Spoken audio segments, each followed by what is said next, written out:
Hello, everyone, and welcome into Tunnel Vision, a show brought to you by USCFootball.com. I'm Jack Smith, joined by Chris Trevino and Shotgun Spratling, bringing you the recap show from USC's 66-14 win over the Rice Owls. Guys, recapping the game. That was great. And where do you start with that game, Chris? Where should we start here? I mean, the fact that they put up 66 points for the first time since 2008, I think is probably the most notable thing to come out of the game if you're just looking at the line score on it. Then when you start kind of breaking it down, there's so many different aspects to look at, but I think my biggest observation was it just looked like a completely different team. It was a fun team is what I would say. I remember I was on the sideline, I turned to Keely, and I was like, covering USC football can be fun. I think this was after the third pick six or whichever one that was. But yeah, I think it was just a really fun game for a fan to go to. You know, after last season in the Coliseum, you know, all those historic losses, those beatdowns, it was a drag of a season. And then to come out in 100-degree heat, you know, 60,000 plus fans came out to support the team, made noise, energy, student section was loud.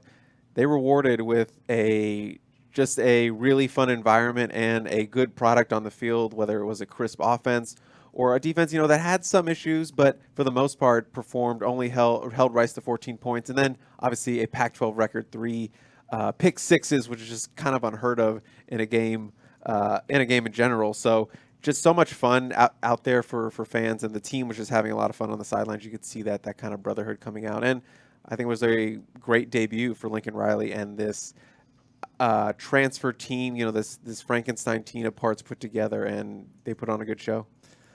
When you look at it, too, it felt almost like, I know it's the very beginning of the Lincoln Riley era, but it's also a culmination of the anticipation leading up to this and the fan energy and excitement. And, you know, I'm stopping by tailgates, and Mark Sanchez is out there passing out mezcal shots and stuff. You know, everyone is just super excited about things that are going on around the program. You could feel that energy, you know, going around the tailgates and whatnot, even though, you know, the attendance was probably dampened a little bit by the heat.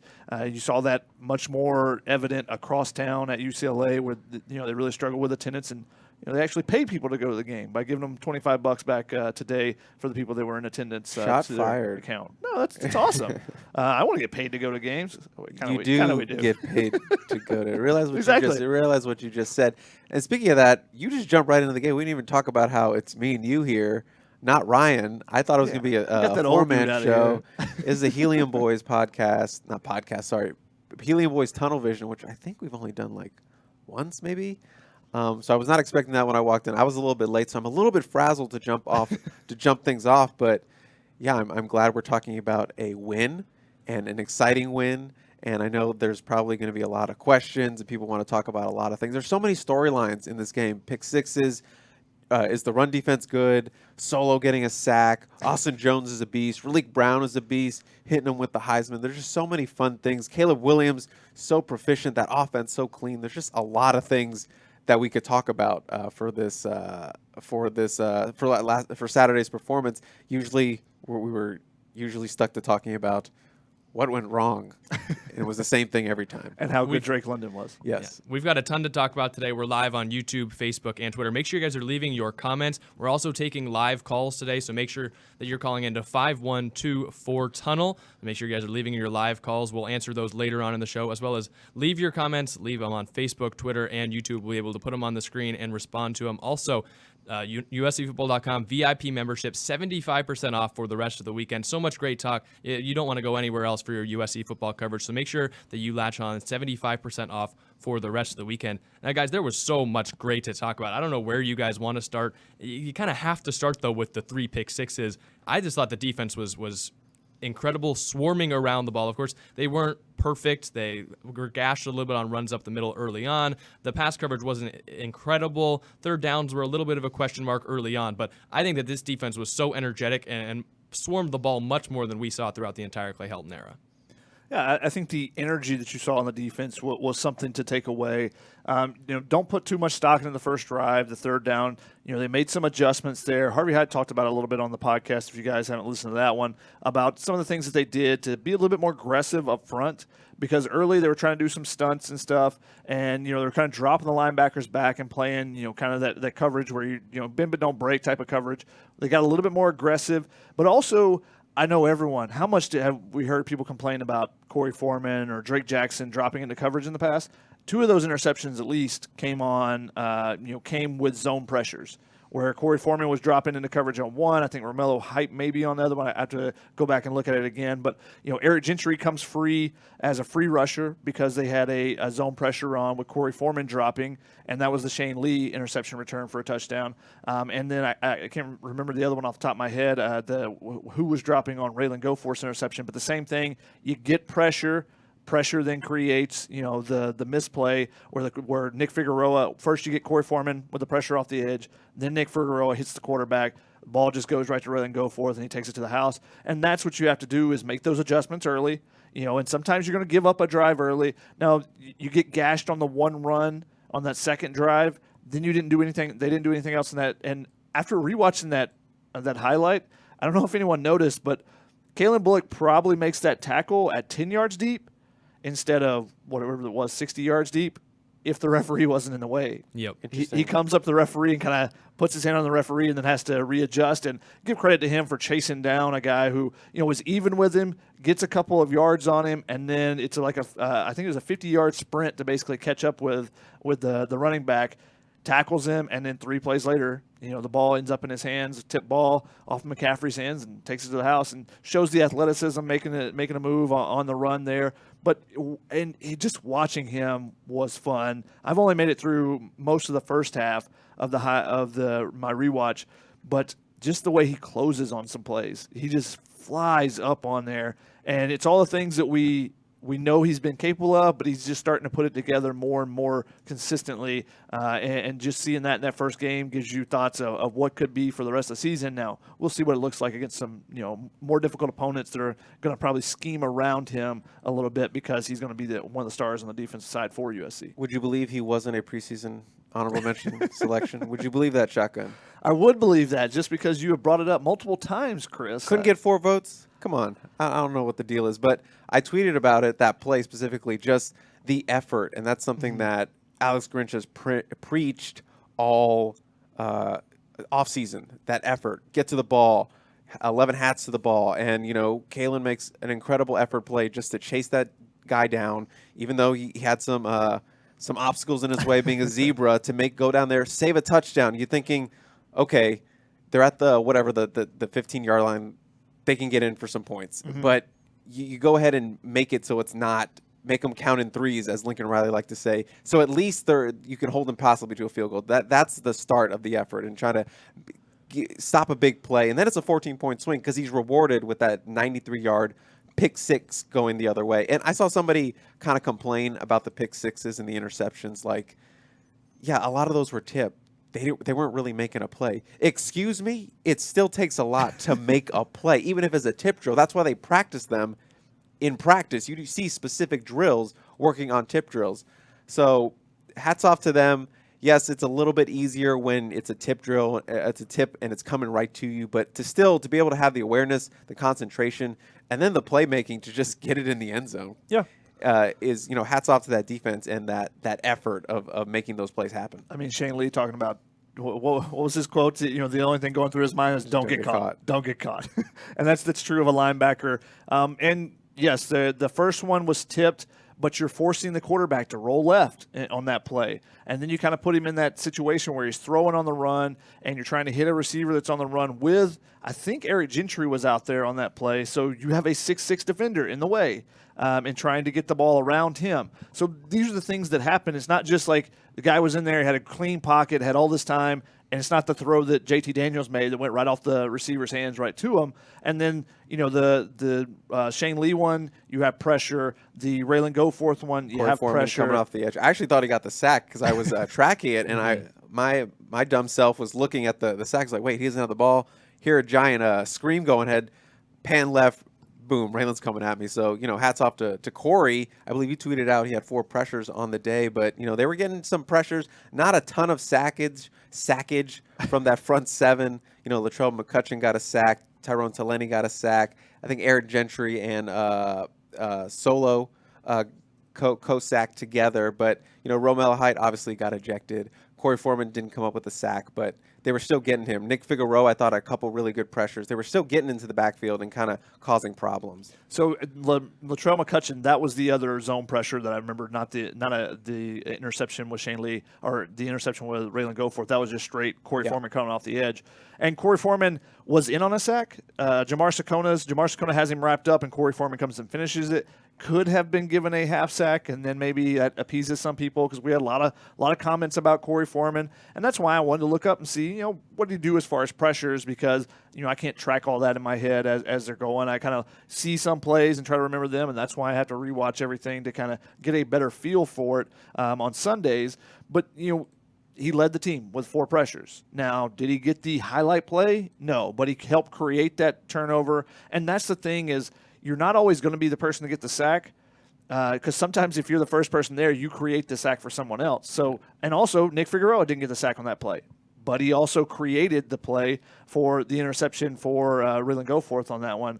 So that's a team defense, and that's what you need. And they, at the early in the game, they weren't getting a ton of pressure. There were a lot of quick throws, and the throws were over the middle. And as USC started being a little more, just straightforward with their pass rush, I think they realized this was like, we can just run by these guys, run through and by them. Let's stop doing the stunts. Let's stop doing the twists. We don't have to fool them as much, especially because of the quick passing game that Rice was attempting. That let's stop with that. Just attack. And you see, Solomon Tuliaupupu on his is basically just a bull rush. He just runs over the tackle and then sheds him and comes inside and trips up the quarterback. Eric Gentry finishes him off. So, it was great to see Solo. I think he had 11 snaps total, 6 pass rushes, and 3 of them were pressures.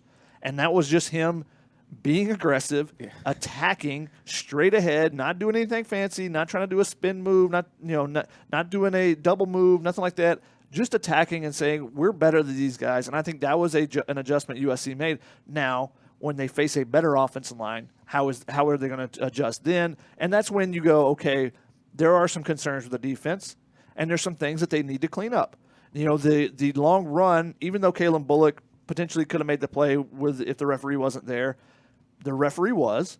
You had 2 linebackers get in the same gap. That created the crease. Romello Height got swept inside on the play, and that opened up that lane to go through. You had Max Williams in his position where he needed to be, and he was really good in this game as well, from what I've watched in the first half, just attacking against runs. I wish that kid was about 4 inches taller, because he's a first-round draft pick. The instincts he has, just attacking to read. He just reads the offensive line, the offense, what they're doing so well, and just fires downhill. He makes a lot of plays at 3 or 4 yards that most safeties make at 7 or 8 yards. You make a tackle, and they gain some yards, so no one thinks, that's a great play. But you've saved 3 or 4 yards along the way, and that's something that I'm looking forward to continuing watching throughout the season. It's great to see him back, great to see Solomon Tuliaupupu back.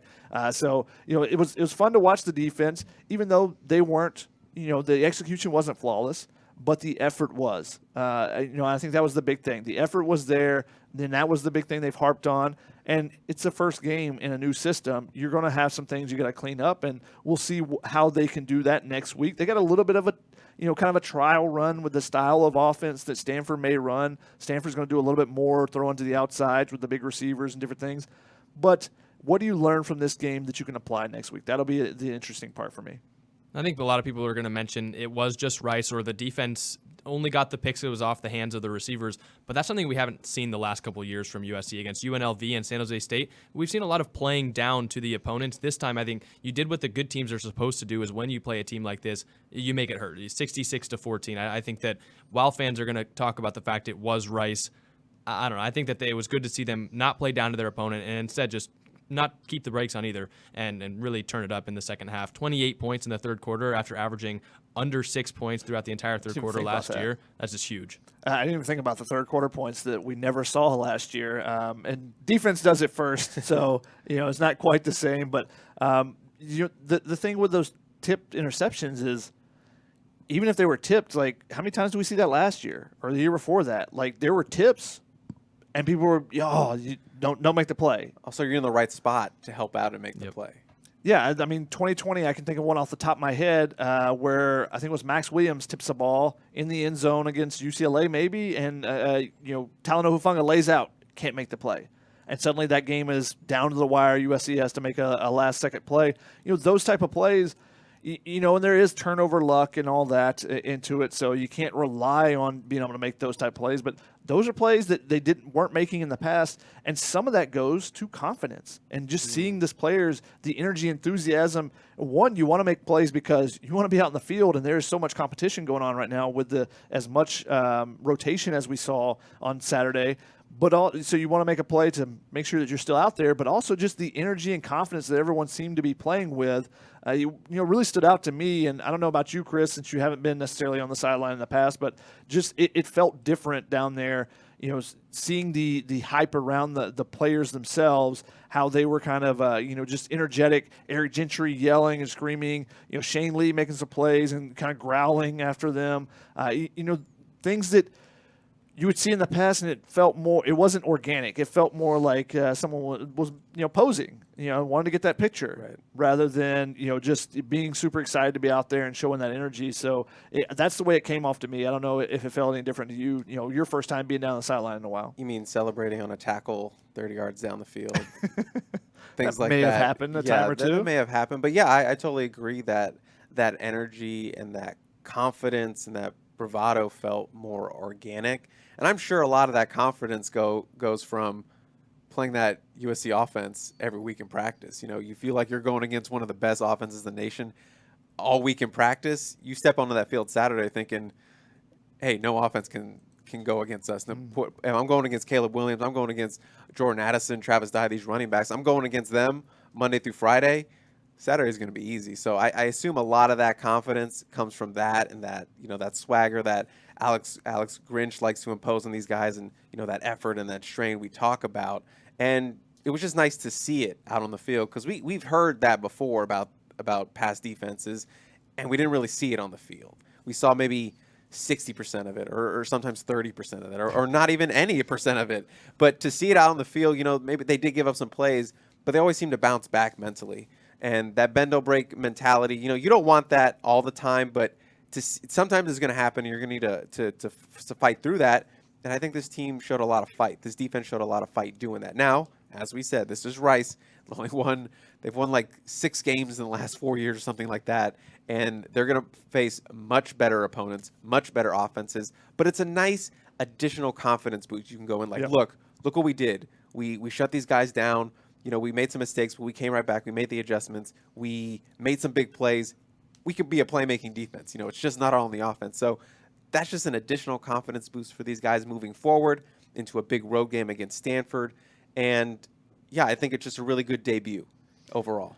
And, you learn a lot, and you would much rather learn about your team with a win, and you would much rather learn and find things to coach up from a big blowout win, because then you get those backups in. And Justin Dedich said it after the game. He said, good programs, find a way to blow out teams that they should blow out, so that those second string guys get opportunities. So we see the Mason Murphys, and hey, Mason Murphy makes a penalty on his first play.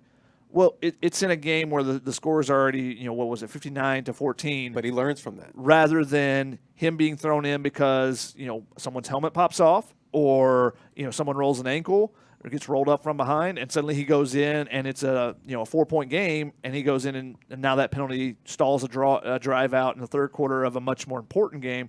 Those are the type of experiences that weren't happening previously. So I thought that was a really interesting quote from Justin Needich. And he knows. As a guy who was yeah. on the backup a long time, he was probably waiting to say that for a long time. Like, hey, man, I sat for like 3-4 years trying to get into a game. I want to pass it on to the next guys. Let's get these guys in. I know how important it is. So that's what I felt when I was listening to him say that. And he's like, oh, now we're gonna do it. Now that I'm a starter, I don't even get to play every snap of the game like the guys before me. And I think he was okay with it. The other great quote from Justin Needich was him saying, I'm kind of used to seeing fans leave before the end, but it's different because now it's because we're blowing out a team rather than being blown out. So Justin can't win either way. Either way, they're just leaving on him. Either way, but obviously the latter is the most important one. And it was really hot. I know a lot of people were defending that on social media. It was really hot, guys. You guys were up. It was really hot, trying to beat the traffic. I get it. But that's the good side of the flip side. Yeah. I mean, talking about Justin Needich, we can get into the offense a little bit too. The defense, I thought, did a great job bouncing back the second half. Like we mentioned, the drills that we see in the first 20 minutes are the exact same every time. But that drill where they fall down and run to each corner, it's like what they were doing on every single pick six. They were right there where they should be around the ball. That really helped them. But the offense was fantastic. No punts from the first team offense. Caleb Williams, who I thought was near perfect. 3 incompletions were a drop, and then 2 shots to the end zone when he needed to throw the ball anyway. I thought Caleb Williams was fantastic. Maybe we start there. Just the precision, the accuracy, and what really stood out was that mobility shotgun. He's talked about wanting to be more of a pocket passer, not take off and run. But I felt like every time he ran, he needed to run, and he bought more time with his legs. Just go back and watch. He's so confident in that pocket, moving around, making an extra move to make a guy miss, buying a little extra time to get the pass down the field. And then when he did take off, he looked really good doing it. That one play that came back on a penalty, I believe, or something. I don't remember what it was, but it was a really nice run. I even put it in my highlights. I don't care that it didn't technically count. I think it was a illegal block or something like that. The run still counted. The run still counted, but it chopped off some of the end there. But it was just a nice run. He faked me out. I was. You can see it in the clip. I was watching the running back, and then I turn over here. He's making guys look silly. Just a really smooth spin move. That's what USC really hasn't had in a while. I know Sam Darnold, but Sam Darnold wasn't as mobile as Caleb Williams is in that sense. Not, I would say, a true dual threat. But Caleb, I believe he led the team in rushing by the end of it.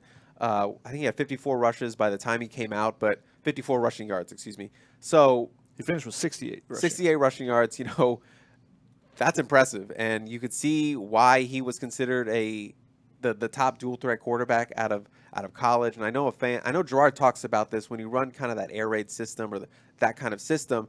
It helps so much more if you have a guy who can create with his legs when things break down, because it's college. These are college kids.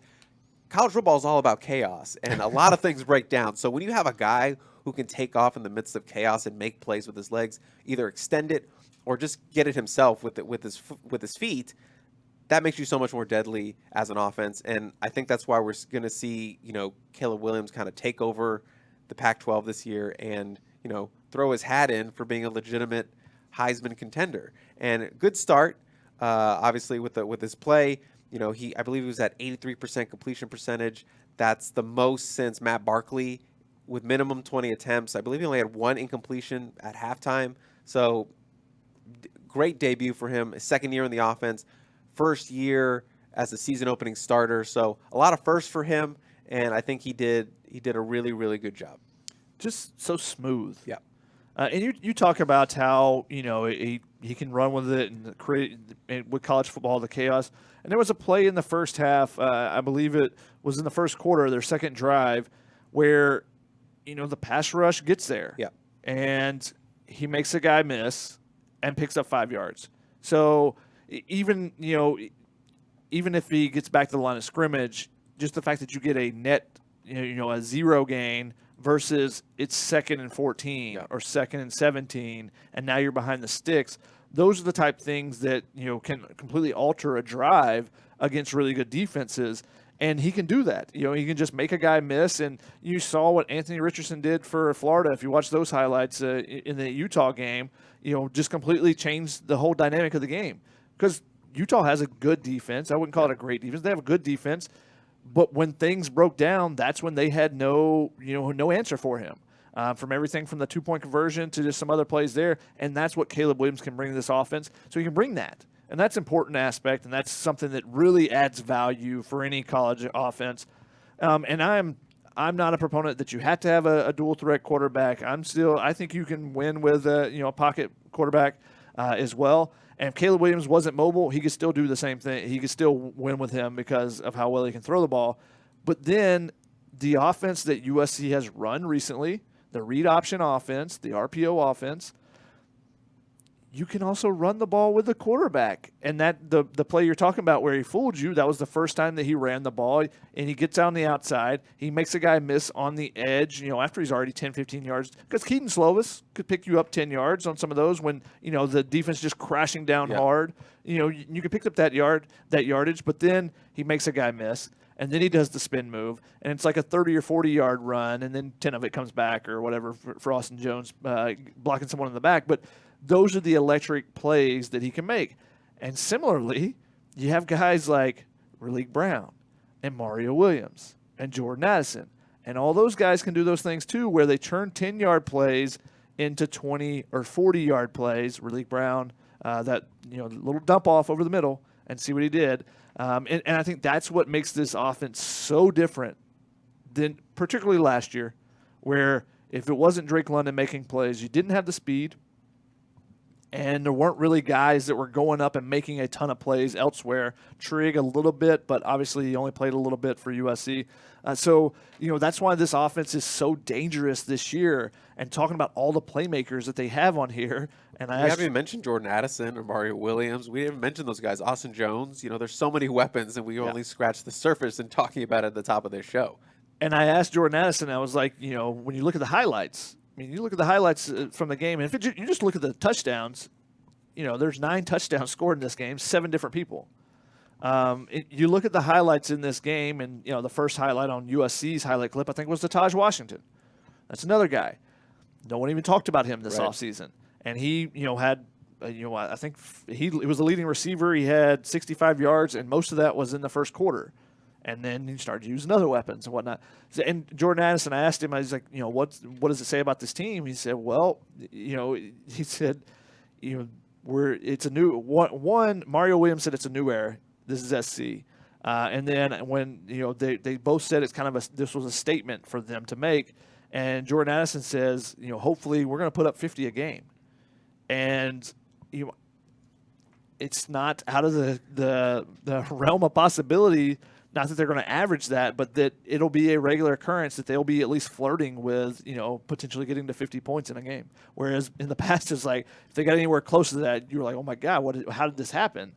It was much more likely that they were getting 50 put up on them last season. And the couple seasons before that, just weren't getting to that point total. And that's why USC hadn't scored 66 points since 2008. So, do you know the last time I bold predicted 40 points per game for the whole season? That's their season average. Do you know the last time USC averaged over 40 points per game for a year? If it's ever happened, I would assume that it was like 2006, 2007, 2005, the Reggie Bush, the dynamic team. That's a very high number, very difficult number, and USC last year gave up over 30 points. In the season per game in a season for the first time ever.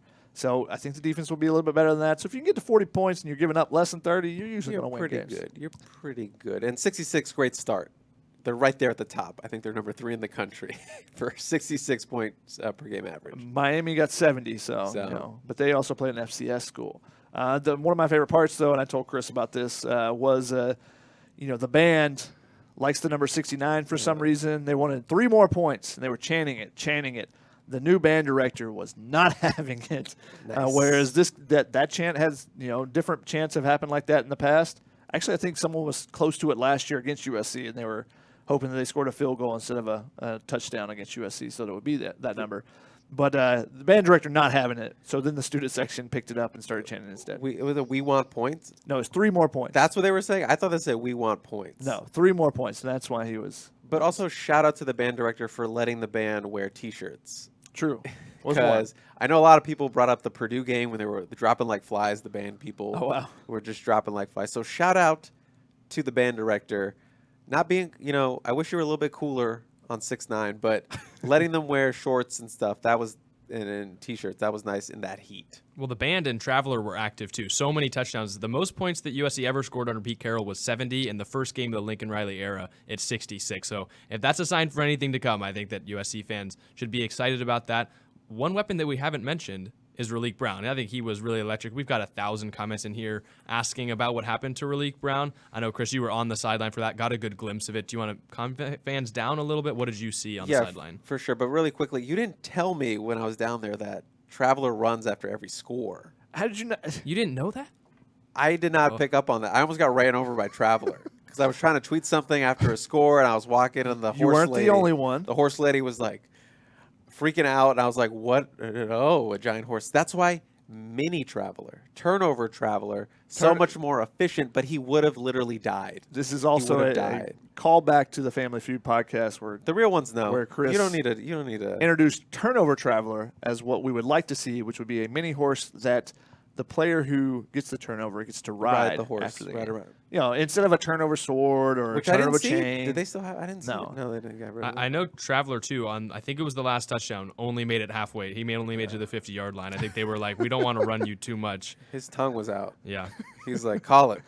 Call it. Yeah, USC hadn't scored 66 points since beating Washington State 69-0 in 2008. Nice. And the 70 points was against Arkansas, so it was a little bit different opponent than Rice. But you asked about Raleek Brown. Sorry to devolve into another topic, but Well, before you get to that, okay. Because you said you almost got ran over by Traveler. You weren't the only one. Okay. 4-star cornerback Roderick Pleasant from Gardena Serra was walking, and they were get to the side, the horse is coming, the horse, and he's like, was not paying attention. There's a horse here. Put his back against the Coliseum wall, just make sure he did not get run over. I would love to see Roderick Pleasant race a horse. That'd be a fun ranch. CIF state champion sprinter, but Raleek Brown, another fast guy on this offense, got a lot of touches. Shotgun, really right there early in the red zone. Got touches trying to get him into the end zone. Hit a memorable Heisman pose after his first career touchdown. I mean, can't do any better than that. But he did get a little bit banged up at the end. Had a really nice run up I believe it was a screen or no, a pass. I believe it was a pass. But took it up the middle. I think it was like 40 yards or something like that. But he did come up a little bit limpy after that. I didn't really see. I was watching through my lens. I didn't really see like if he got stepped on or got twisted. But he just came up a little. He was like, something's wrong with my foot. Walked off fine with, albeit a little bit of limp. Took him to the trainer's tent. He seemed fine. He didn't seem distraught. He wasn't like upset. He was just like chilling, drinking a thing. They were, I believe it was his right foot, and they were icing kind of the side of his foot. It wasn't necessarily the ankle. It was more so like the actual foot part, the flat part of the foot, not the ankle. He did get carted off, but he was like laughing while he was on the cart. And I saw it more so as, hey, Raleek Brown has his foot iced up. We took his cleat off.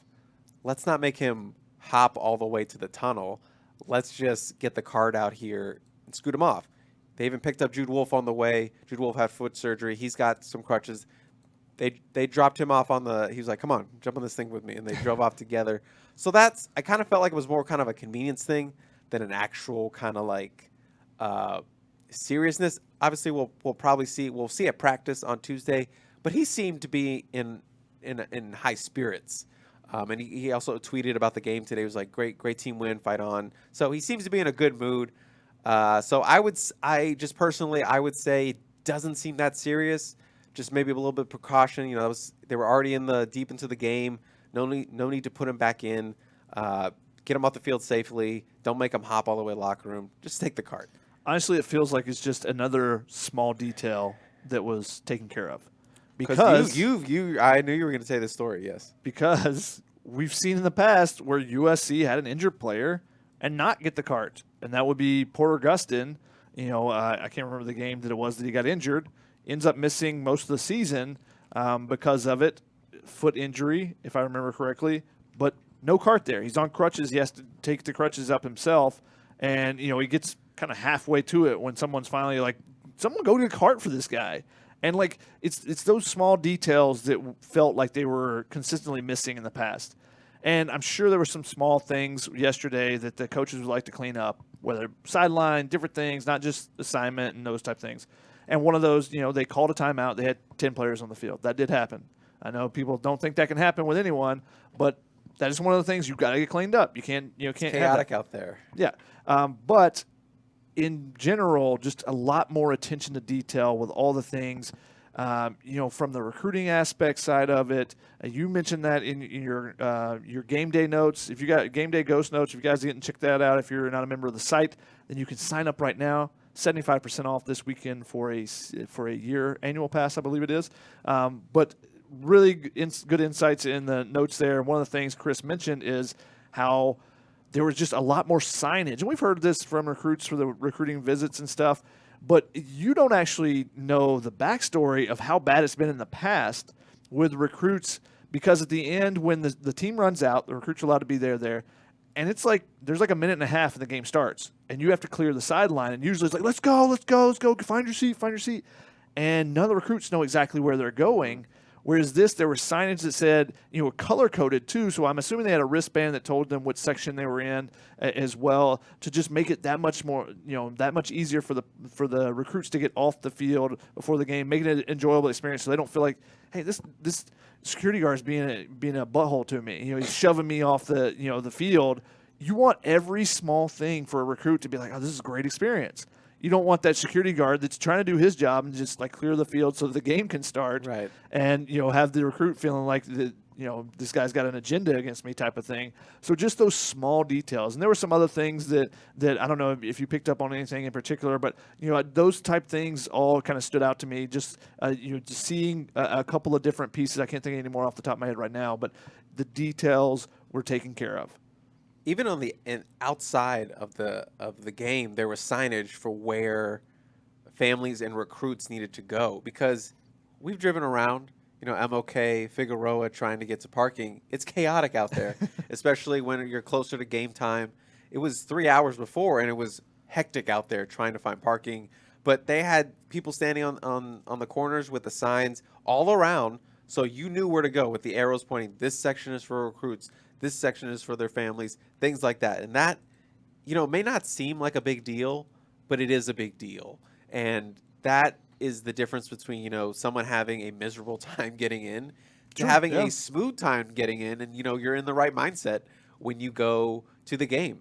And I don't know if you saw Annie Hansen's video they posted where they showed you what it looks like when a recruit comes. They have all the trophies and the Heismans and stuff, and everyone's clapping and cheering. Mm-hmm. The support staff is just incredible, and the number of everyone. I've mentioned this previous on shows where recruits go and they're like, there's just so many people telling you where to go. There's always somebody next to you to be like, okay, we're going to go do this.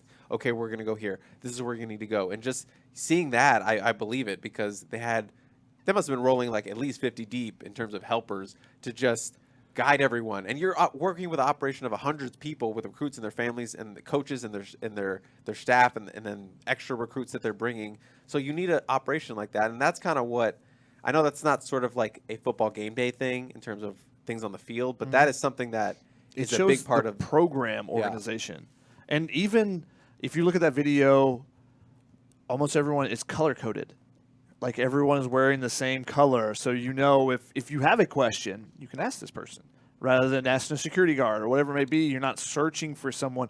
All those small details, they add up, to whether it's an enjoyable experience or, something that stands out to, like, one small thing can, be the difference in someone having a good time or not. And they're trying to make sure that none of those things are going to be coming from at least the recruiting side of it. I thought it was very interesting because I run back and forth on the sideline probably the entire first half. Annie Hansen and Megan Mez, who were both on the recruiting side for USC, I don't know if they looked at anything that was happening on the field. Their eyes were in the stands the entire time. I don't know exactly what they're looking at. If they're just seeing if everyone's seated and, finding their way. I don't know if someone was supposed to raise their hand if they had a question and Annie was going to come and tell. I don't know, but exactly. But I thought it was interesting that their entire focus was doing their job, the recruiting side, whereas normally or in the past, once you get the kids in their seat, your job was kind of done as a recruiting person, so you could enjoy the game.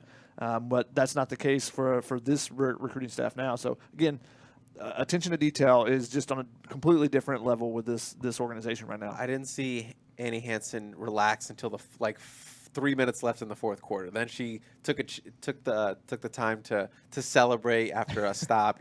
Yes, and you could tell she was in a much more relaxed mood. She turned down the focus and the tunnel vision with the recruiting. And the only drawback of this new system with the recruits is, if you're a 5-star guy and you're colorblind, you're kind of it's tough. Why are you looking at me like that, Chris? Just because I'm colorblind?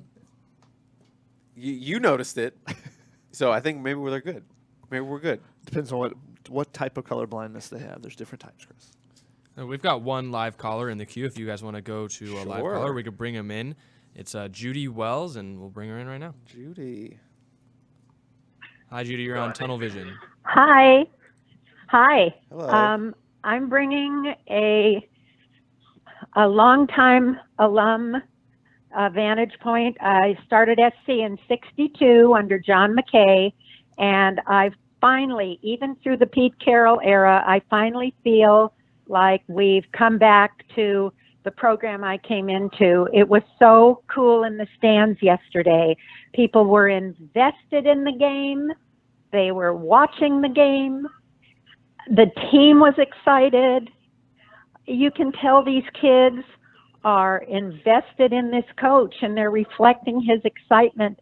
We've missed that through Sark and Lane and heaven knows Clay. And I just want to tell you, as a longtime alum, I'm really excited and I can't wait for the rest of this season. Fight on.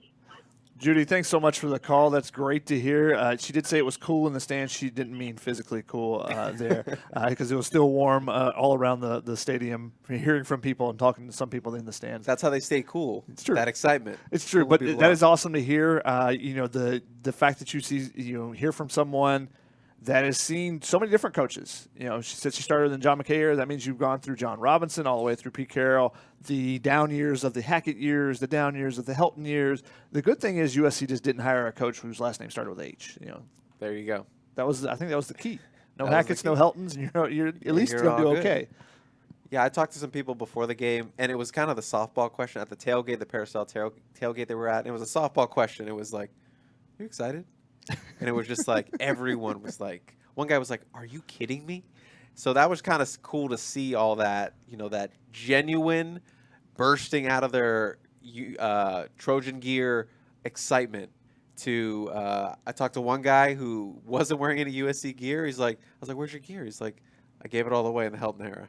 He's like, now I have to get some more. So yeah, I told him you got to get some more at the Coliseum. Get some more gear, load up for the Lincoln Riley era because you can't get through it without any USC gear. So just that general excitement, just seeing so much tailgating going on, so much enthusiasm as we walked, to the Coliseum to get in, and Judy's comments I think reflect a lot of fans, not just kind of the older alumni, but the new generation and kind of the middle generation, and everyone's really fired up about what's coming under Lincoln Riley. So good first step.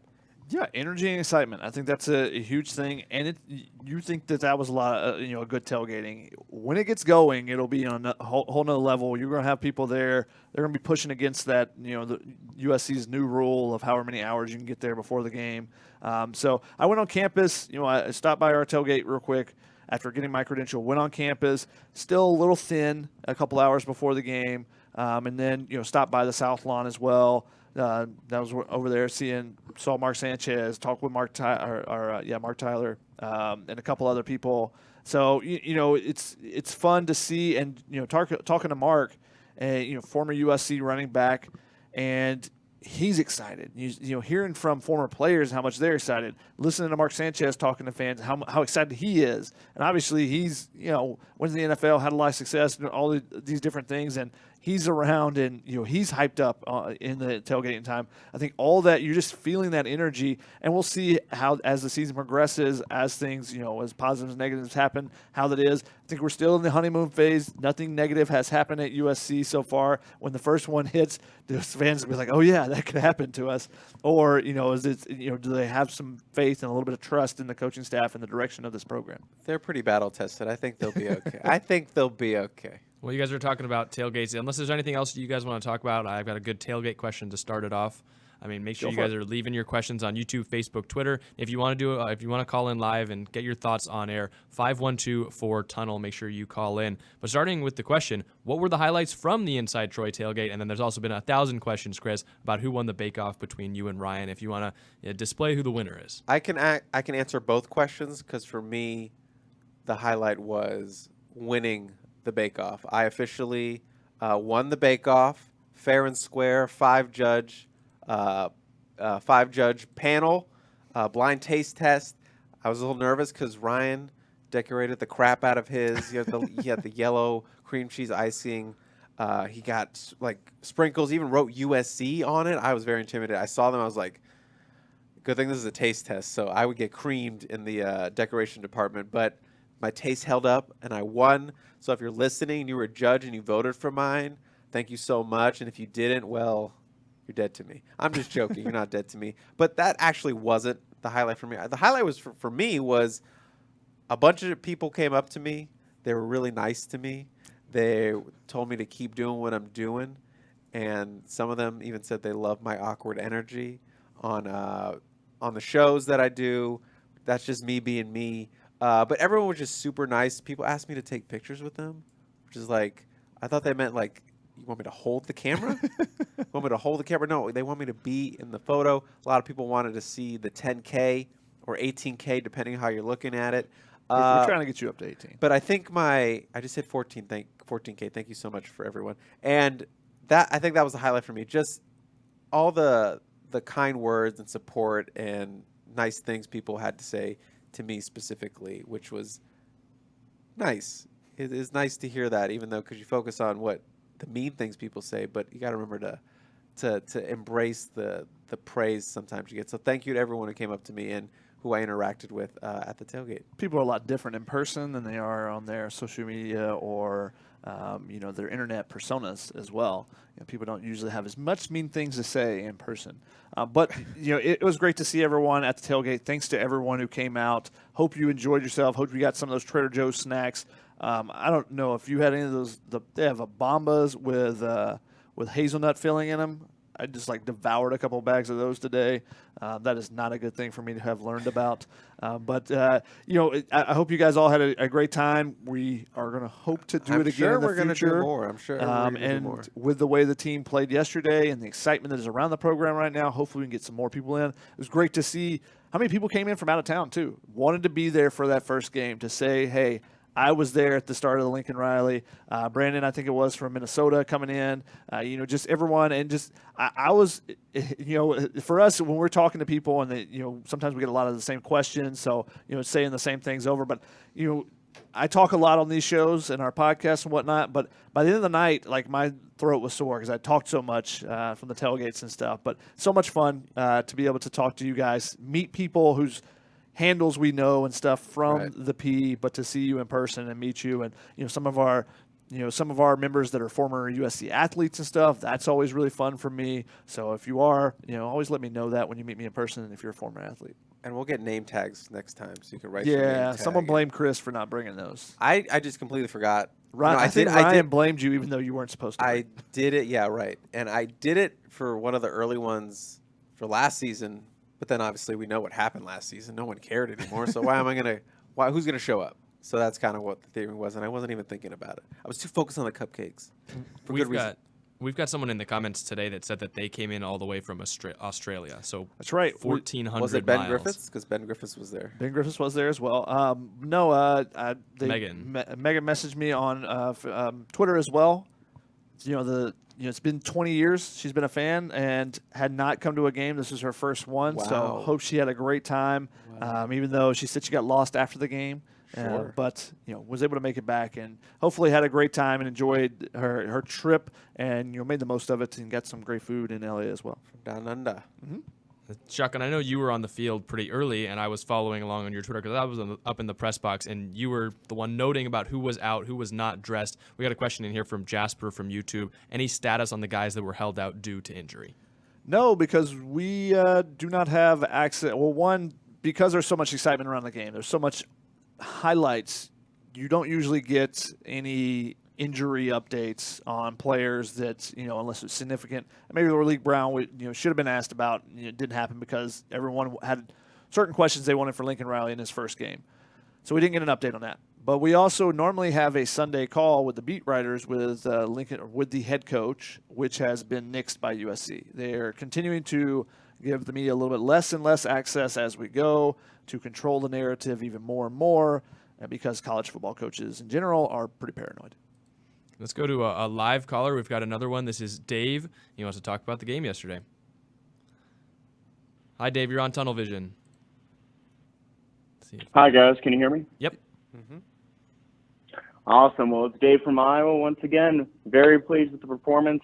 A little slow on defense, but that's to be expected for the first game of the season. So I understand Thursday is usually the preview for the upcoming game, but after seeing the performance yesterday, how do you feel about going into Stanford? So Stanford, USC's opening up as a 10.5-point favorite. I thought it was an interesting spread. Interesting for USC, or just interesting in general. Just because, what do you know about Stanford? What do you know about USC so far? Neither one you know too much about. Stanford played Colgate. Tanner McKee looked really good in that. We're going to get into that one more on Thursday. So we're going to keep it, because there's so many highlights, keep it pretty short here. But I think USC got a little preview of what a lot of the things that Stanford wants to do just in their general approach to games, as far as slowing the clock down, wanting to attack with power in the middle of a defense line. So there's some things that USC has to clean up on the defensive side. So they got a little preview of it. I think that will help them next week. But it should be a decent game, and USC should win. Yeah, I'm with you on that. I still see not a 66-14 kind of win, but I still see sort of a comfortable kind of win for the Trojans. I just think they have too much firepower. Mm-hmm. It's going to be interesting to see how they handle that rushing attack. Obviously Stanford likes to run it down teams' throats and kind of see. Obviously Tanner McKee can be a difference maker as a guy who could be a first-round pick down the line. So a lot of interesting matchups going on, but I still see the Trojans kind of doing away with that and kind of coming away with. I would pick them to cover and leave with their first Pac-12 road win, first Pac-12 win for Lincoln Riley. Yeah, but we'll see that next week. Yeah. Yeah, make sure to tune into the Thursday show. We're going to be talking all about the Stanford game. We've got a bunch of live callers in the queue, so I guess this time we'll go to Brandon. I think he wants to ask the same question, but let's see. Hi, Brandon. You're on Tunnel Vision. No, my name's Brian, but I wanted to ask Shotgun, does he see Corey Foreman stepping up and really making a difference on the defense rushing in? And, yes, I wanted to know what his true thoughts were about Stanford since they drug us last year. That is true. But they don't have Austin Jones anymore. So, he's going to be the difference maker. No, I expect Austin Jones actually to score against his former team. He was a beast. I think that's going to happen. I loved his energy. The first touchdown with Jordan Addison, he's right there, hyping him up. And then his scores, he hands the ball back to the ref, poses, and then does that, and then just sprints off to the field to go celebrate with people on the sideline. So I really enjoyed his energy there. Again, we'll get into the Stanford more on Thursday. But Corey Foreman, some positives there, some things that still got to work on. Obviously, he just needs more and more and more and more reps. He's only a sophomore. He hasn't played a ton. Remember, missed his senior year. So, he's kind of behind on stuff. And obviously missed time in the spring, missed time in the fall. He just needs, like you said, more time, more reps. Honestly, it's interesting to me listening, to the social media comments that we get, and having people call and ask about Corey Foreman, but also in the game, hearing people from the sidelines, that aren't a part of USC team organization, but from the stands yelling about Corey Foreman. Corey, go make a play. He is that hyped up. He's the most hyped up player that hasn't done really anything yet at USC that I've seen. I haven't, in my time covering and being on the sideline, I can't think of another 5-star or that type of freshman young guy coming in that hasn't really made an impact yet, that everyone's just so hyped to see what he can do. And he has shown some glimpses of it. He had a great move. Actually, did he create a turnover? I think it was on the Zamarian Gordon. I mean, he did create one turnover, but I think he had created 2 of them. The Zamarian Gordon interception, actually, he does a quick step outside, cuts back inside, and is going to be in the quarterback's face. And the quarterback gets rid of it super quick because knowing the rush is coming, it's right in his face. Corey Foreman is there. So you're seeing what he can do. Now, he doesn't have the results yet. And that's similar with Romello Height at Auburn. He was able to get some pressures, didn't have the results. I thought Romello Height, even though when I was on the sidelines, didn't think he did anything. But then when I rewatched it, doing his assignment, and that's the big thing. Holding the edge on one play, and Shane Lee makes a tackle for loss. Those type of plays where it's not the stat sheet. Yeah, where you don't stuff the stat sheet, but everyone does their job, and that's how you end up with a tackle for loss. Corey Foreman creating quick pressure. Doesn't get credit for a tackle, for a sack, for creating a fumble, but throw is out quick, ball gets tipped off someone's hands, Zamarian Gordon gets an interception. Corey Foreman comes off the edge, doesn't get the sack, ends up being in a pick 6 for Raylan Goforth. So, I think that there's some positive signs there, and I think as he gets more and more reps, and if he can stay healthy, can practice fully, you're only going to see him continue to get better and better and better as the season progresses. So, I was excited for some of the plays that I saw. And with young players, I look at the extreme plays probably more than anything else. Are you making some impact plays, and is that gives me an idea of your potential? And then when you lose, what does it look like? Are you getting destroyed, or are you just losing and you gotta get washed out, and you just and it's something that can be taught, can be coached up, or are you just getting dominated? And I think that's why I look at young players, because if you're getting dominated, it says, okay, you're not ready. Corey Foreman is ready to contribute, but he's only going to continue to get better as he gets more and more reps. Also, the curse of just being a number 1 overall rated player. They carry that. Well, the curse of having that pressure on you, having those expectations set on you, and like I mentioned, he didn't have enough time as other number 1 overall recruits. He missed his entire senior year. He had a slow start. And he's always going to have that number 1. You always have a number 1 because you're the number 1 USC basketball beat writer in the world. So you know what it is to carry that title. But, he's a sophomore. He's a kid. And that's a lot. That's a lot of noise in your ear. Mm-hmm. That's a lot of expectations and pressure to kind of handle in college football while being a college student. All that. There's a lot going on. So, there just needs to be some growth, maturity to kind of just put it all together, to slow it all down. And I think we'll see that. I'm not saying he's going to be, consensus All-American, but I'm saying I think we're going to see a step in the right direction for Corey Foreman, and to maybe to have that season as a junior going to his junior year. Well, I think it's I don't important. think it's that far away. I don't know that he's going to be a consistent All-American or anything this year, but I think you're going to start seeing more and more, as long as he stays healthy, you're going to start seeing more and more flash plays and going, ooh. And it's interesting you talked about the noise that you hear from the outside. We always hear about that. There was literal noise on the Saturday, and that was kind of what stood out to me, just people in the stands, yelling and cheering for him and, telling him, let's go make a play, before a big snap or something. So it's interesting. I think it's really important for him, too, to just gain momentum. Obviously, he has the flash plays, but it's flash plays in a game that USC wins by a bunch. He doesn't have injuries to worry about right now, as so it seems. So just go a couple games like that, and I don't know, we could see Corey Foreman return to the form that we saw in high school. We have another live caller coming in. He wants to talk about the offensive line and the left tackle rotation, so we'll bring him in. Hi, welcome into Tunnel Vision.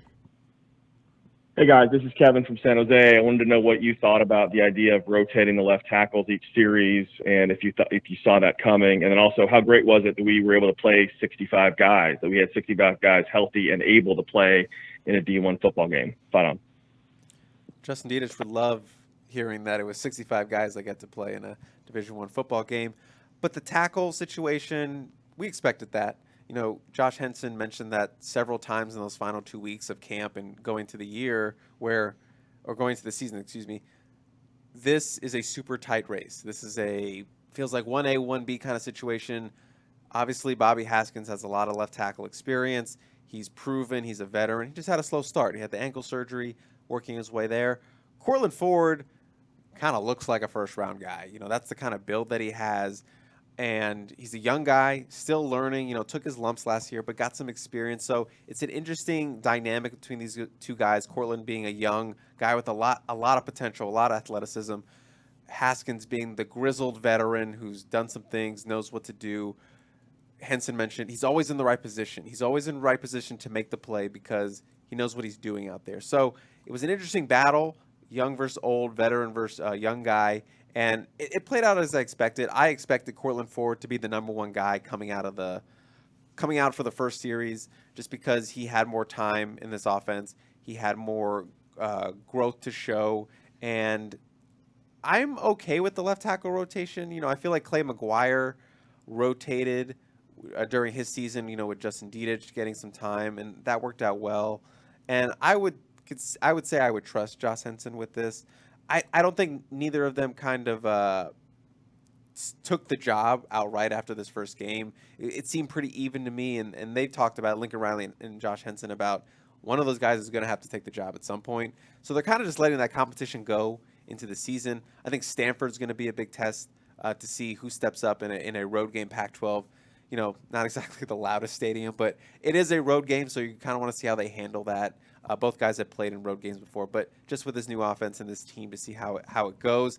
I'm okay with the left tackle rotation, but I do understand at a certain point there needs to be a guy. There needs to be a guy you kind of settle on to be the number one. This felt like a game where you could rotate. Yeah. Like, all right, you guys, it's pretty even. We want to see what you can do in a game, and this is what we're gonna do going into this game. And maybe the game is determined. I mean, the battle is determined from what they saw in this game. Now that's one of the positions where, when I have more time throughout the week, I'm going to focus and look at every snap and see as far as Pro Football focuses early grades, because they always regrade the games, a couple days later.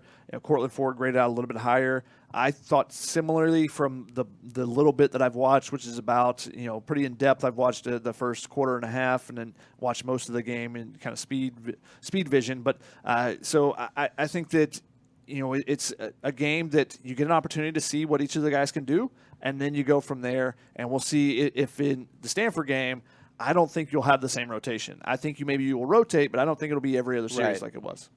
Yeah. All right, we've got one more live call, and then maybe we can go to Shotgun for some rapid-fire questions to end it off. This one, topic of the pancake block. I assume he's talking about Travis Dye, but hi, you're on Tunnel Vision. Hey, guys. It's been a while since I've called, probably over a year since I didn't call pretty much last year. But I noticed in chat that somebody was mentioning about Travis Dye and his pancake block. And if you can expand, and he said they don't get enough credit for that. Could you expand on that, where, how it protects the quarterback and what you see during the games, what you have seen in the past, what you see now, and if there are more of them? So I appreciate that. And one other thing, Jack, I just want to mention, you have a great career in announcing play-by-play down the road. I started years and years and years ago in sports for about 10 years, and I can hear that voice, and I just want to pass along that good luck in the next 10 years in sports.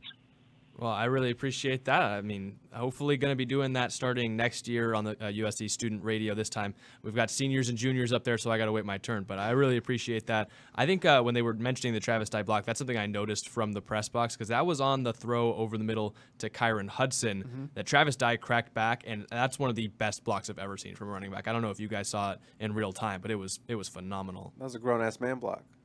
That is how you phrased it. That is true. I did not see the block itself. I was shooting Caleb on the play, and then Kyron Ware-Hudson, which was great because Kyron Ware-Hudson coming across the field right towards me. Those are some of my favorite shots. But no, rewatching it, you see the impact that rewatching the game. You see the impact that Travis Dye can have. It's not just that play. It's USC lining him up as a lead blocker at times. And Austin Jones did the same thing. They use both those guys as lead blockers with two backs in the backfield. Just shows the versatility this offense is going to have with those guys back there. Travis Dye making the catch on the sideline. That is a tough catch. Yeah. Ball tips off the defender's hands, still makes it with Caleb Williams rolling out to the right. But the block itself was fantastic. It is a play-action play, and before the snap, Caleb Williams points out to his right and says, let's Travis Dye know, hey, watch out for the blitz over there. And so it is a quick play action because you want the action so you can hold the linebackers, which is exactly what happened in that play. And then, because you know there's a blitzer coming as a running back, your job is to fake like you're getting the ball and immediately turn and face where the blitzer should be coming from. Travis Dye does a great job, but that can be very difficult when a guy's already almost on top of you because you're churning and trying to get your plant and get set, all those type things that you would want to do like an offensive lineman would do as a running back. And that's oftentimes when a running back can just get run over. If they're not set, if they're not down, if they're standing up too tall, an edge defender is coming off or a blitzer is coming off, and they have the momentum. They're usually bigger than the running backs, and they just bowl over a guy. But Travis Dye holds his own first. That's the first thing, is the initial impact, holding his own, but then starts driving his feet, takes the guy's shoe off in the process, and buries him. He doesn't just block him and, okay, Caleb Williams is able to move out of the way and be able to make a play. No, he blocks him and says, all right, I got this guy now. I'm going to go finish him off, and, shows that grown man strength that he's got. He's a married man, so, he's working on his dad's strength already. He's got that wedding ring strength. Yeah, that's what it is. You just start building up. All right, I got to carry everything now around the household. So you just get those muscles you didn't even know you had. So he finishes off the block, and it's tremendous play because it also it makes the highlight because it leads to a nice big chunk play for Kyron Ware-Hudson. But I want to point out this was something that several players did. We're just finishing blocks. I don't know if anyone noticed, because there was a Heisman pose. It was Raleek Brown's first touchdown. He's getting outside. You see the speed. Everyone, your eyes are captivated by 14. Go rewatch that replay again. Watch when he gets into the end zone. Kyron Ware-Hudson has the defender out of bounds, still blocking him. He has taken him all the way because normally a wide receiver is there on the outside. They're doing their best to stock block, and maybe Raleek Brown turns the corner. Now he's got to make a move to get around that block, and that's where that guy from behind catches him. He gets tackled on the 2 or 3 yard line. Instead, because Kyron Ware-Hudson, pounding those feet into the ground, pushing that block, takes his guy out of bounds right past the goal line, there's a clear path for Raleek Brown there. And there were a couple of other instances of that I noticed, which tells you again how much everyone is bought in to this program right now, how everyone is doing everything they can. And that's one of the reasons why I think Kyron Ware-Hudson was one of the first guys that came off the bench over some other guys that may have been more highly recruited, more highly rated before, have more experience, or have done more in Pac-12 play. But he was one of the first guys because, one, he's making catches in practice, but also if you were doing those type of small things, the coaches definitely will notice that. And I bet you when they show that highlight in film, that's what they'll point out rather than Raleek Brown. They'll point out Kyron Ware-Hudson's block, and then they'll say, Raleek, what are you doing? What is this Heisman pose? Because coaches don't like when you do anything like that. Are you surprised he didn't get a flag? A little bit, but You only get flagged if you celebrate with a Heisman winner, not if you hit the Heisman. that's the way it is. If you go and dap up Reggie Bush and Matt Leinart, you're going to get a flag, but not if you just strike the Heisman pose, which is great. Shaka, do you have any rapid-fire questions you want to roll through? We got plenty of rapid-fire questions. Ed in the Bay Area had a comment, though. We had a couple comments before the show started. Thanks, everyone, for sending those in as well, and thank you for sending your questions throughout the show, trying to accumulate those as we go. But he said, I like Jack, the new intern. He's not afraid to speak up. He's articulate and uses sound logic in his comments. Great addition to the team. Hey, look at Jack. Jack's getting all the love over here. Yeah, come on, we got to get in the comments and hype up Chris and Shotgun. I was sitting up in the nice air-conditioned press box for the game, and these two were on the field lugging it out in the sun. He was a house cat. He's a house cat. Exactly. I'm a street cat now. Street possum. Coliseum possum. We did see a Coliseum possum. I apologize for not getting the photo of it as it was going up the steps. Just missed it. I don't want to distract, but is this about to be for the game? So LSU, I believe, just either fumbled, dropped it, like they just Florida State fumbled at the goal line when they could have taken it in, and now LSU has the ball 1 second left on the goal line. Wow. Okay. But they're calling timeout. So let's get back to the comments over here. For Shotgun, Rice took the opening kickoff and mostly ran it for their opening drive. It wasn't the opening kickoff. Mostly ran it for an 8-minute scoring drive to tie the game at 7. Running the ball worked better for them than passing, but I bet Stanford was taking note and won't pass much. There's yes and no. Stanford's going to look at it and say, hey, we think we can run between the tackles here. But Stanford's also going to say, hey, we have a much better quarterback than they had at Rice. and maybe he puts a little bit more touch on the ball, and the ball is placed a little bit better, so therefore that they catch the ball and they don't have the tip interceptions or whatever it may be. So Stanford's still going to throw the ball. They're going to throw it up to John Humphreys on the outside. They're going to throw it up to their big bodies that they have. Killed USC with that last year, so they'll do that some. John Humphreys, bad white boy. Yep. I think that Rice pretty much only had success with their scripted plays. I mean, I don't think it's mentioned very often that teams come into plays with scripts for what they're going to do for the first drive or two. And I mean, we mentioned that Bloomgren had experience playing against Alex Grinch before, so I think he had a rough idea of what might work. After that, after those plays were dried up, there was really no success on offense. We had a text to the show, DC Trojan from Virginia. What is the biggest season-long concern after the game? How was the USC offensive line play in this game, and what offensive line would you consider the O-line MVP of the game? Chris, we'll start with you. What's the biggest concern after game? Season long? I mean, this still. I think it's just making sure that front can hold up against bigger run teams or teams that are going to go big on them. Obviously, you got Stanford, you got Utah. We know they're going to run the ball. Oregon State, really good offensive line, and they're going to pound the rock in Corvallis. So I think that's the biggest thing, is just being able for them, for USC's run defense to prove they can hold up against these teams that are going to try to push them off the line, for me. How was the USC offensive line play in this game? I think they didn't run the ball terrific. They ran the ball fine, it was whatever. Okay. But their pass protection was terrific. Caleb Williams got pressured maybe 2 or 3 times, seriously, and he evaded one of those. He took a sack, and barely got touched on the sack. Just he knew that the contact was coming. He does a really good job of avoiding contact. Besides when he wants to deliver a message, the one time on the sideline and threw his shoulder into the defender. Yeah. But otherwise, he does a really good job of just kind of avoiding getting down when he needs to. The things that quarterbacks don't always have that spatial awareness to know when they have to get down and when they not. One of my favorite sideline moments was in the fourth quarter. He was standing on the bench with Mario Williams, and I don't know who it was. I think it was Kyle Ford or somebody. Went to the sideline. They collided with the Rice defender, and the defender, whatever, fell down or whatever. And Caleb was yelling, "You're too small. You're too little. You're not big enough." He was a small little defensive back.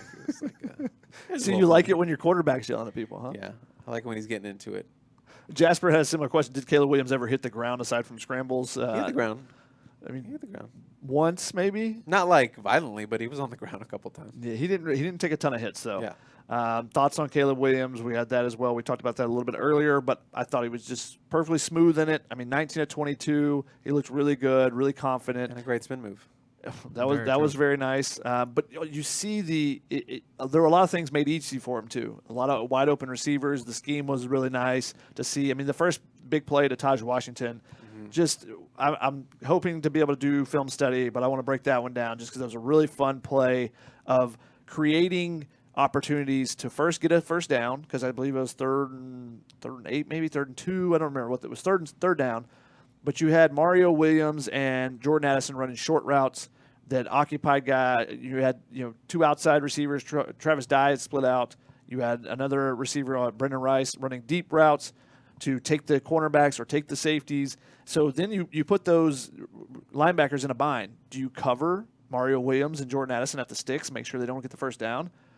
Okay, well, you've left this big vacancy right behind it, and that's where Taj Washington caught the ball wide open, no one around him. So that was a really fun, well-designed play. If they cover that, the linebackers drop, or the safety. If the safety comes up on that play, then you get the one-on-one opportunities on the outside. There's an answer throughout that, and that's what quarterbacks always talk about, is like having an answer on every play. It's wild that we really haven't talked about Jordan Addison on this show. 2 touchdowns. 2 touchdowns. I thought Caleb did a great job spreading the ball around too. Everyone's commenting throughout the past couple of weeks. There's so many wide receivers. How are you going to keep them all happy?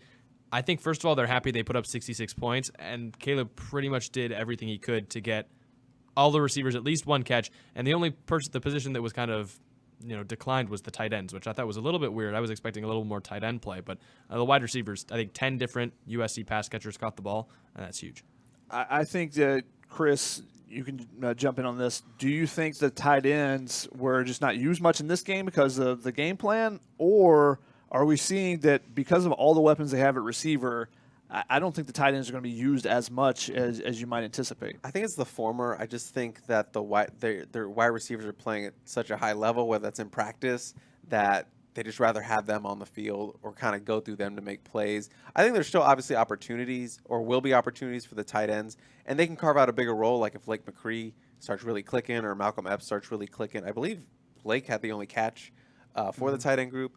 Those are really talented guys. I'm really big on Lake McCree. We saw what he can do. I just think they just need to catch fire in this offense. But right now, it's all about the wide receivers and kind of using those weapons and even the running backs as pass catchers. So, tight ends kind of third banana in this offense. So in terms of the positions, so I just think they just need to find their groove. I don't think they're there yet. That's why they're kind of a second afterthought to all the other weapons. They have to prove that they can block enough to stay on the field.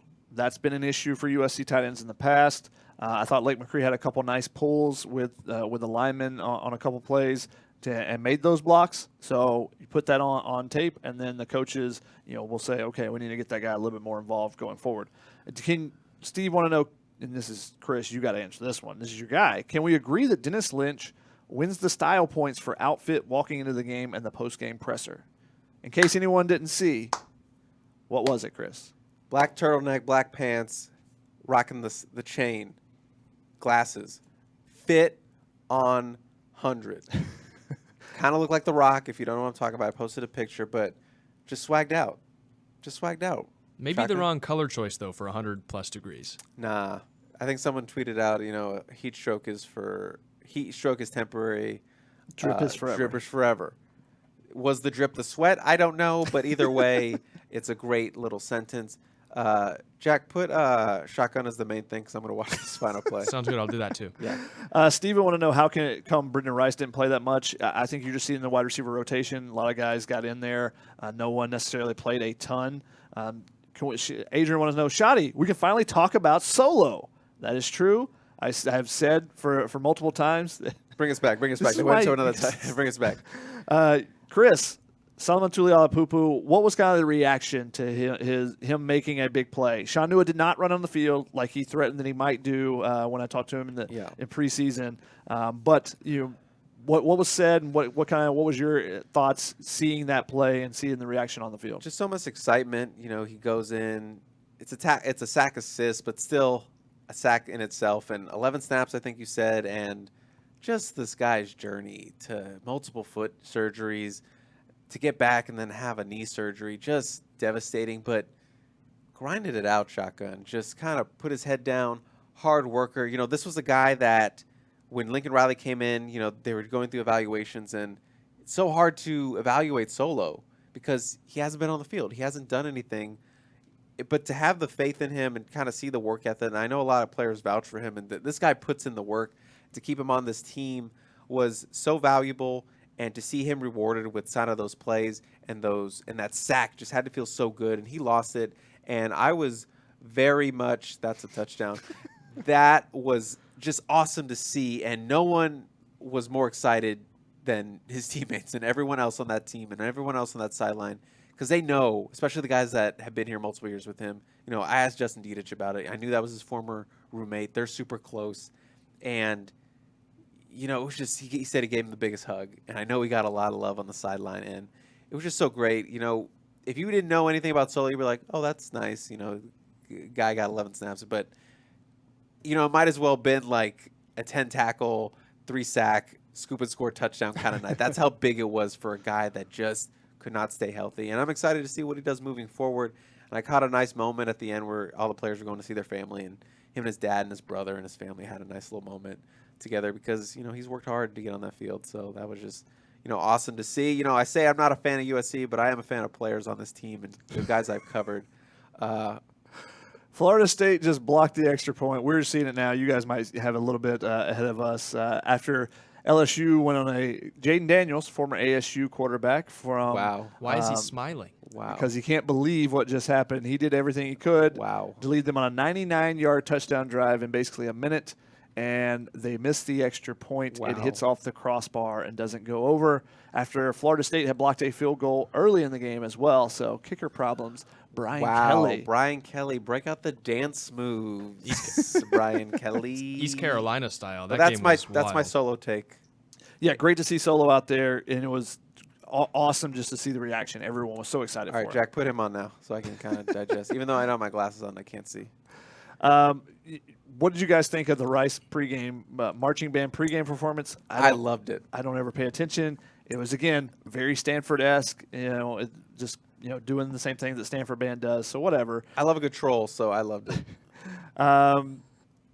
Jasper want to know, seeing the backup offensive line playing against an opponent, how do you think they looked? Not great. I mean, the fact that they had multiple, I think it was two penalties in the first 3 snaps for the backup guys. So, it wasn't great there, but the fact they got those snaps is really important going forward. Right. Jeff Torres, who was answered in the thread as well, did Barlow get in the game? Yeah. Score a touchdown. Yeah, first snap. He gets in. I thought actually when Raleek got in early in the game, I was like, is this first snap going to be a touchdown? Is he going to get the first touchdown of the season? Then the hype train would go even further off. Shay, you want to know, what do you feel about Sua Cravens talking about Eric Gentry having to gain weight and not get tossed around? He tweeted that, and Gentry's mom was apparently not happy. I did not see Gentry's mom. I'm assuming Sua said this in his post-game show that he does with my buddy Jason Schwartz that they have on the radio. I think he does have to add weight, and I think Eric Gentry was all over the place. Yeah. But there were also a couple of times, including on that long run, where a lineman gets his hands on him. And he got washed out. Yeah, and he's not going anywhere. So if he's stronger, he gains. And he's got some sneaky strength, too, from what I've been told from some of the players, that even though he's rail thin, he's pretty strong. Slim strength. But, as he continues, if he can put on some more weight, especially if you're going to be a middle linebacker, if that's his position at the next level, if you get to the next level, those offensive linemen will destroy you because they will get their hands on you, even though you have that length, and they will be able to pound you. So it's something that for his future, he does have to put on weight. So I don't know what his mom said about it. He's wiry. Wiry. That's right. But definitely, even the coaches have said he needs to gain weight. So it's not like that's anything new. He needs to put on weight. Him and Shane were just attacking all the outside runs, and they were stopping everything. And Rice then decided that we're just going to run it up the middle. I think that's when the offensive lineman got to the second level. And when you're his size, sometimes you're going to get blocked. And I think that's a little bit of what happened. But I think that him and Shane adjusted pretty well, and they were ferocious early on against the outside run. I mean, throughout the fall camp, when there was discussion about, is Shane Lee going to be a starter? Is it going to be, this 3 linebacker rotation? What's going to be? And I think people kind of fell off a little bit on Shane Lee and what the potential he brings to this team. And I think you saw it on Saturday. Outside of the pick 6, that was great to see for him to get that. But just the way his read and react ability to just attack downhill, it was so good. And I think, he brought the energy. That's something I didn't know that we would see necessarily either, because he's kind of when he talks, it's a low voice. He's pretty, reserved in his comments when you talk to him. But then when he got on the field and he made a couple plays, he was, pumped up. Like I said, it sounded pretty much like a growl when he went off and made a play. So I thought it was interesting to see the dynamic of where people were saying not as high on him as much, going into the game, and then suddenly he made some plays, and I think people realize what he's going to bring to this team. A couple more questions, then we'll get out of here. CT Shoddy, do you guys think it was a legit targeting call on Romello Height or a Pac-12 ref thing? Jack, maybe you can answer this one because you probably got the advantage of seeing replays and stuff up there, whereas there was some on the scoreboard, but I couldn't really tell there. It looked to me like it was, but got him on the chin, it looked like. So. It looked like it was kind of an upward shot on the chin. Funny enough, the TV broadcast I don't think showed a commercial or a replay of it. I think they went right to commercial. They came back. He was tossed for targeting. I was like, this is what the Pac-12 network is doing right now. But I think it was a good call, and it was it's not great to see that shoot themselves in the foot kind of mistake from Romello Height, especially on a 3rd and 24. But that was the last one for the entire game, which I thought that was noteworthy, that the offense didn't make many mistakes like that outside of when the backup offensive line came in, and that was really the last one from the defense. Cam want to know how does Caleb Williams keep all the weapons happy? A lot of mouths to feed. And then Lamont had a question similar. Do you think Jordan Addison will be happy with the number of catches and yards he will get playing with us, us being USC, as opposed to what he did last year when he was the primary guy? And the biggest thing is, if you're winning, it cures pretty much everything. People are perfectly fine, and Gerard brought this up on one podcast a while back, and the way he described it was really well, and I'm not going to be as eloquent as he was on it, but if you're happy, people are willing to take a little bit less. But when you're losing, you go, well, if I was out there, I'm gonna get mine. if I was out there, I'd be no, not necessarily I'm gonna get mine, but if I was out there, this would be different. So you're not happy being a backup anymore because I would have been the difference maker in that game. I'm better than that guy. Whereas if you're in a rotation too, you're like, all right, I'm gonna get my chances. I just gotta keep showing out. Yeah. And it's as long as you're spreading the ball around like Caleb Williams did, you're not getting the infamous DeQuan Hampton quote of when he was playing with Cody Kessler. He said, he was looking at Juju and I forget the other wide receiver he was looking at all the time. He said, I'm basically out there running routes to get it on tape. So if you have people that are upset and that's happening, that's a completely different thing. If you're spreading the ball around, people will run those routes hard. They'll run the decoy routes hard, and then sometimes those decoy routes become the scramble drill routes, especially with someone like Caleb Williams. And suddenly you get open over the middle, 40-yard gain, or Raleek Brown, just a little dump off from Miller Moss, and you take it 40 yards. So I think that as long as they're winning and playing well, I don't think anyone's going to be complaining too much about it because Jordan Addison knows he's putting stuff on tape for the next season. He's already got his hardware. I'm sure he wouldn't mind winning another one, but I don't think it's something he necessarily has a goal. He'll get his touches for sure. And especially in bigger games, they're He'll lean on him a lot more. Yeah. SoCal Dad, did Rajon Davis play? He did not play on defense, but he was in on special teams a lot on several different things. If he continues to make an impact there, that'll help him towards the thing. But I think they wanted to get as many reps as possible for Eric Gentry and Shane Lee. One, because Gentry hasn't played middle linebacker, and two, because Shane Lee hasn't basically played in a game at middle linebacker much in the last 2 years. So I think they wanted to get those guys and maybe even get Raylan Goforth some more confidence after he had struggled last year. Yeah. So I think all three of those guys, they wanted to play a little bit more. So even later in the game, they didn't really sub out the linebackers when they subbed out a bunch of the other guys. And last one, what did you think of the offensive line pulling and blocking? Steven thought it looked very good. Yes. Any thoughts on the offensive lineman? And it's a little bit different scheme for USC with the amount of pulls that they're doing versus the Graham Harrell, where it's more straightforward stuff. And I thought that the ones that I've watched, a lot of good pin and pull type of stuff.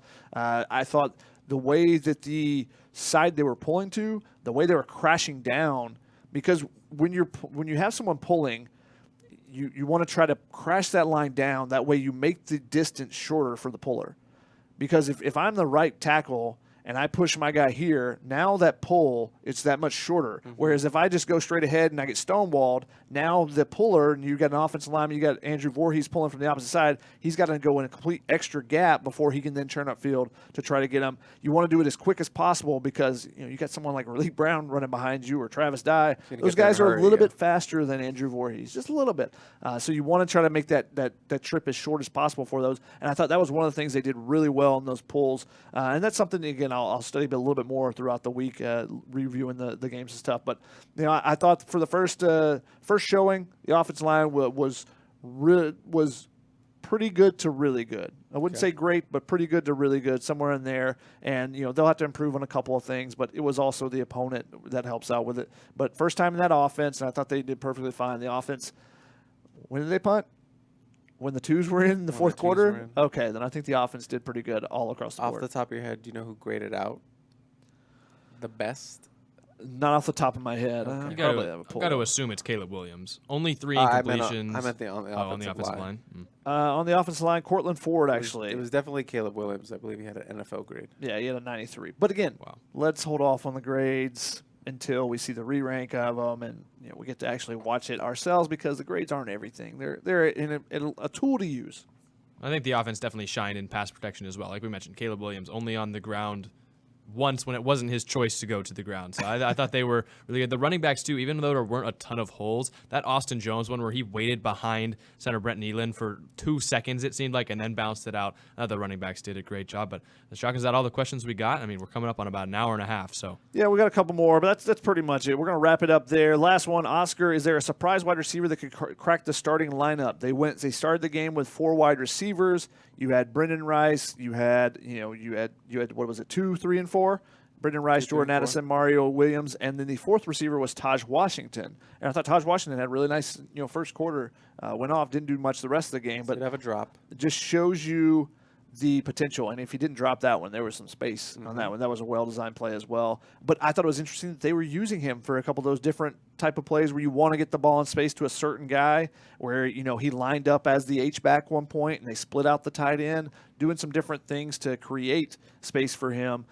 So I thought it was interesting that he was the fourth guy. And I think that the fact that they ran plays for him tells you what they think of him. So if you want to say, since technically the depth chart only had 3 guys, if you want to count him as the fourth one and say he cracks it, the other one would be Kyron Ware-Hudson. Like I said, just doing a little bit of everything that you look for a receiver to do. I would agree. Very reliable over the middle of the field. That one third down was fantastic. If you want a super dark horse, maybe C.J. Williams, who caught his first career pass. One of 2 true freshmen to play. Thanks to Miller Moss. And I thought Miller Moss played really well in his chance. His first extended time that he's had, you know, in this offense, and thought he looked really good too. Well, I think that's going to wrap up the show. It was great to recap. Big win for USC, 66-14 over the Rice Owls this week. We got practice on Tuesday and Wednesday. There'll be highlights coming out of that, post-practice interviews, instant analysis. Then we'll be back here on Thursday to preview the game against Stanford. But USC 1-0 on the season. Thank you all for tuning in. Make sure to leave a like whether you're on YouTube, Twitter, or Facebook. And make sure to come on Thursday. We'll take live callers again. It was really a great show. Coming up on that one and a half hour mark. But thank you guys for tuning in. Make sure you guys like and subscribe on YouTube, Facebook, all those things. Also, like we said earlier, 75% off this weekend. So make sure that you guys are subscribing if you're not a member of the P, so you can get all the VIP content. We had immediate takeaways after the game. Chris had the game day ghost notes. Those are all VIP content. So make sure that you're checking out those things as well. If you sign up now, 75% off on an annual membership to uscfootball.com. We hope that you guys join us for what should be, it seems like it will be a fun season going off of what we saw today or yesterday at the Coliseum.